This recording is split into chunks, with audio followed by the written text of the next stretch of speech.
Assalamualaikum warahmatullahi wabarakatuh. Perkenalkan, nama saya Ewi Abadi, NPM 2170005. Baik, di sini saya akan menjelaskan peta masalah dari kasus Pak Joni. Pak Joni berumur 34 tahun, masuk ke UGD. Lalu keluhan utamanya luka bakar di bagian wajah, leher, batang tubuh bagian anterior dan kedua ekstremitas atas.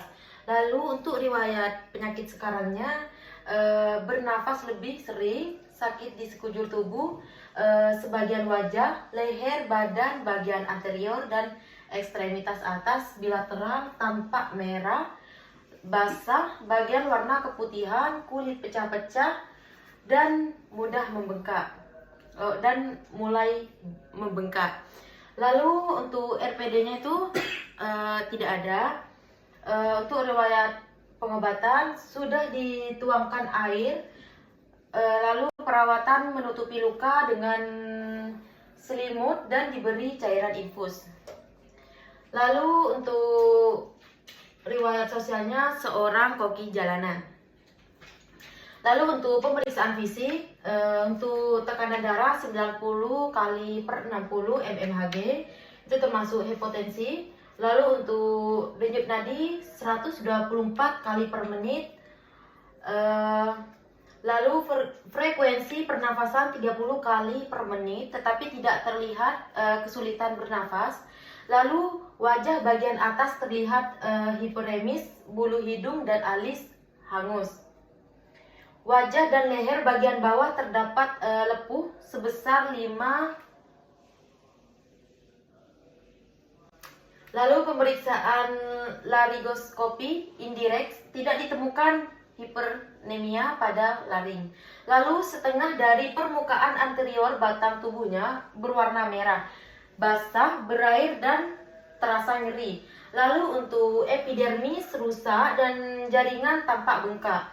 Lalu kedua lengan atas dan bawah lepuh, pecah-pecah, sebagian berwarna kecoklatan dan keputihan terhadap luka berair yang berwarna merah, edema dan terasa nyeri. Lalu hampir tidak menggerakkan jari. Lalu saluran infus intravena lain dimasukkan di kaki. Lalu dipasang selang nasogastrik dan kateter urin. Lalu volume urin awal 40 cc warna kuning tua. Lalu pemeriksaan laboratorium, hemoglobin 18 gram per dl, hematokrit 55, lalu leukosit 16.000 per mm kubik, trombosit 300 per mm kubik. Lalu gas darah arteri pH 7,35, PCO2 45 mmHg dan PO2 120 mmHg. Kadar gula darah 188 mg per dl. Lalu foto ronsen dada dalam batas normal. Untuk diagnosis pada kasus ini, luka bakar parah 32, TBSA grade 2-3 pada wajah, leher, batang tubuh, bagian anterior dan ekstremitas atas bilateral dengan luka bakar melingkar pada ekstremitas kiri. Terapi dan penata laksanaannya, hendak melakukan prosedur eskaratomi untuk mengurangi tekanan intrakompartemen di ekstremitas kiri atas. Baik, selanjutnya di sini saya akan menjelaskan peta konsep dari kasus ini. Peta konsep ini dimulai dari etiologi. Etiologi ini merupakan luka bakar yang bisa disebabkan karena api, air panas maupun bahan kimia. Pada kasus ini, struktur kulit yang terkena di bagian epidermis hingga dermis. Di bagian dermis terdapat banyak pembuluh darah dan kelenjar saraf. Karena luka bakar pada pasien ini juga mengenai ekstremitas superior, maka ada beberapa tulang, muskulus dan nervus yang terkena dimulai dari tulang, yaitu dari dari clavicula, lalu scapula, humerus, radius, ulna, dan carpalia, lalu metakarpal, karpal, dan palax. Kemudian total body surface area untuk memperkirakan luas luka bakar ada beberapa metode. Yang pertama yaitu palmar, kira-kira 0,8% dari total luas permukaan tubuh. Lalu patofisiologi dari kasus ini terjadi karena luka bakar yang parah, lalu dapat mengakibatkan gangguan hemodinamika, jantung, paru, ginjal, serta metabolik akan berkembang lebih cepat.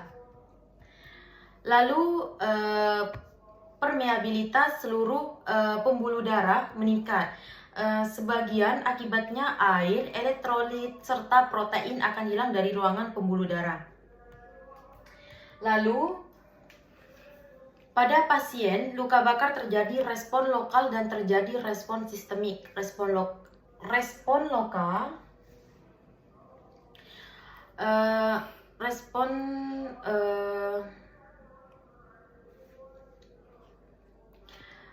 terjadi respon sistemik. Respon lokal mencakup pembentukan zona-zona yang terdapat area yang dapat luka yang terdekat pada sumber panas akan terkonduksi dengan cepat, lalu mengalami kematian sel karena tidak mengalami koagulasi protein seluler.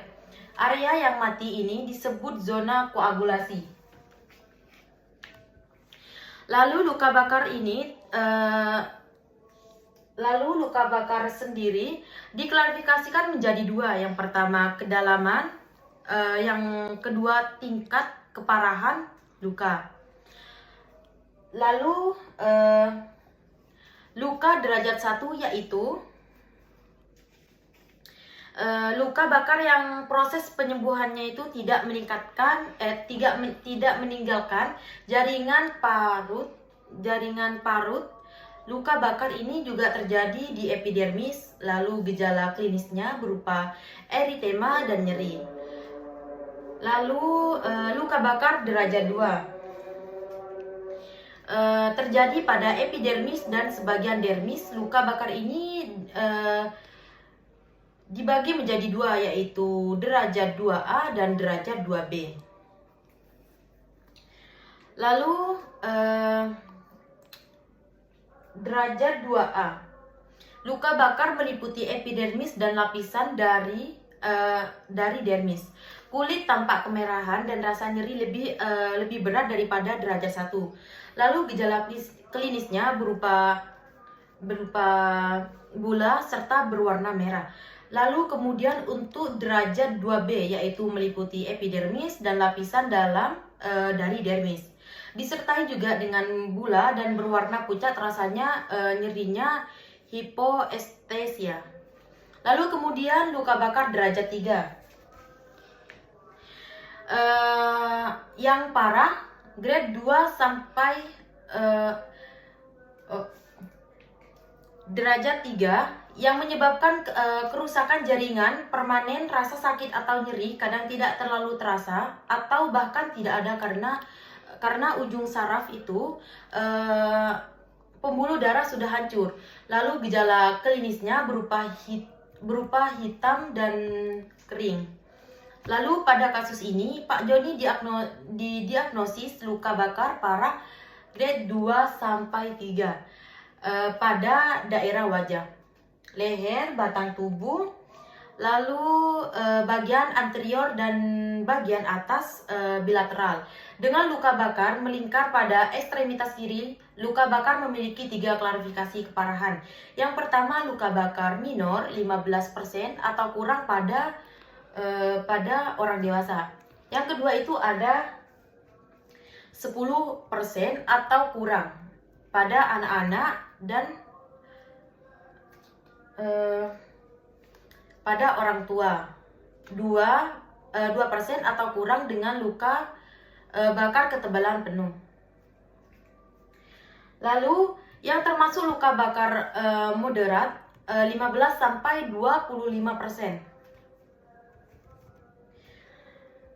TBSA pada dewasa dengan luka bakar kurang dari 10%, ketebalan penuh 10-20%.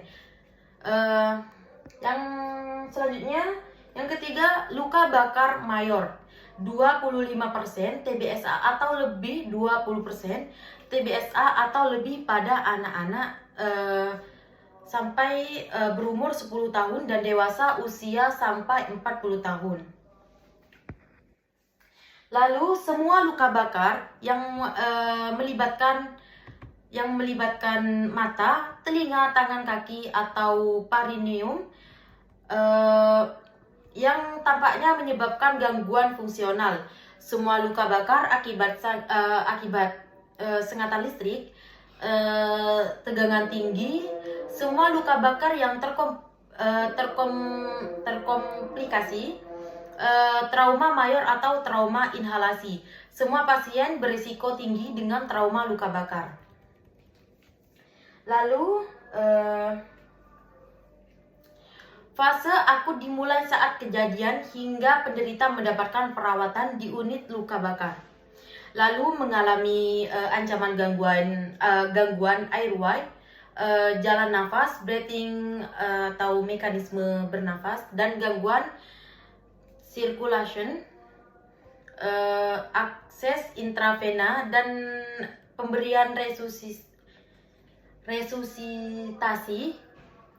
Cairan sangat penting untuk evaluasi lanjut selang, lalu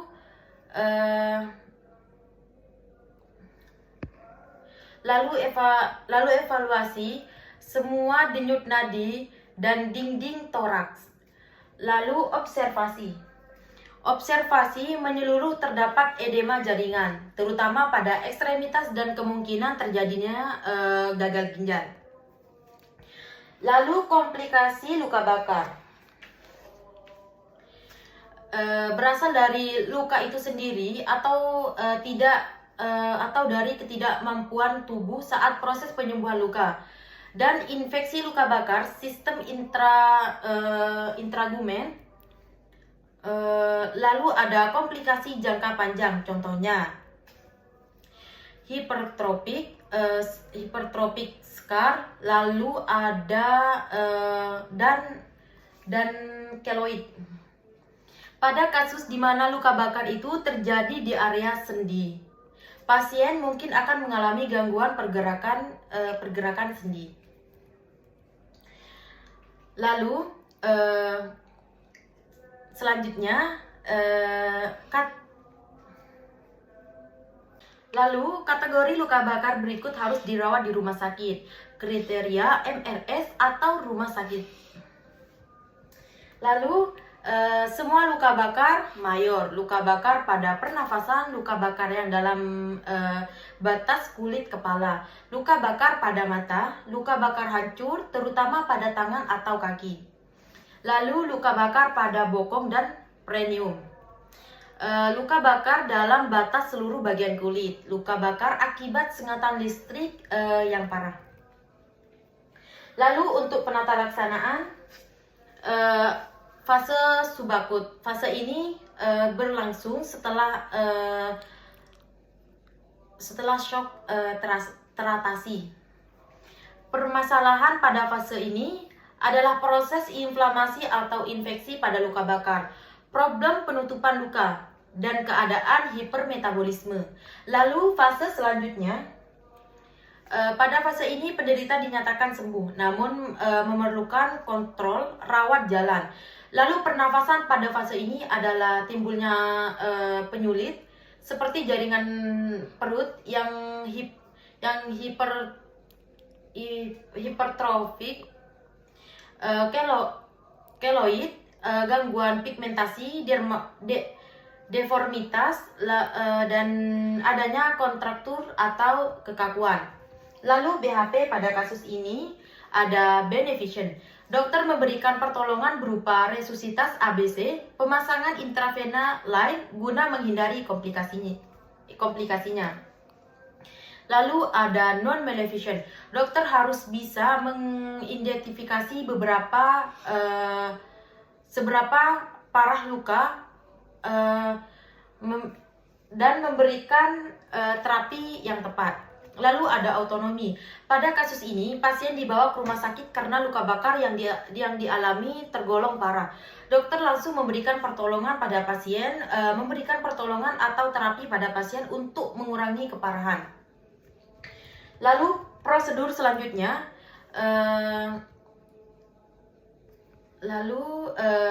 eskarotomi. Eskarotomi harus meminta informed consent pasien terlebih dahulu. Lalu yang ketiga ada justice. Dokter harus memberikan keadilan kepada tiap pasien yang mengalami kasus luka bakar sesuai dengan tingkat keparahan ataupun luasnya. Lalu THOP dari kasus ini ada health promotion, memberikan edukasi kepada pasien tentang apa itu luka bakar, faktor risiko yang menyebabkan luka bakar, dan penanganan luka bakar, lalu tergantung derajat keparahannya. Lalu yang kedua ada specific protection, edukasi tentang pentingnya menyediakan alat pemadaman api di sekitar pasien merupakan koki. Letak alat pemadaman api diusahakan ada di sekitarnya. Lalu ada early diagnosis dan prompt treatment. Dokter memberikan perawatan atau pengobatan sesuai dengan keparahan dan jenis luka bakar. Lalu ada disability limitation, memberikan terapi dan juga saat instalasi rawat darurat diberi resusitasi ABC. Pertolongan pertama diberi air mengalir. Lalu ada rehabilitation. Tindakan untuk agar pasien mandiri dan pemulihan luka bakar mencapai perbaikan fungsi tubuh yang maksimal, lalu meningkatkan penyembuhan luka, pencegahan deformitas dan scar. Hanya itu yang bisa saya sampaikan. Assalamualaikum warahmatullahi wabarakatuh.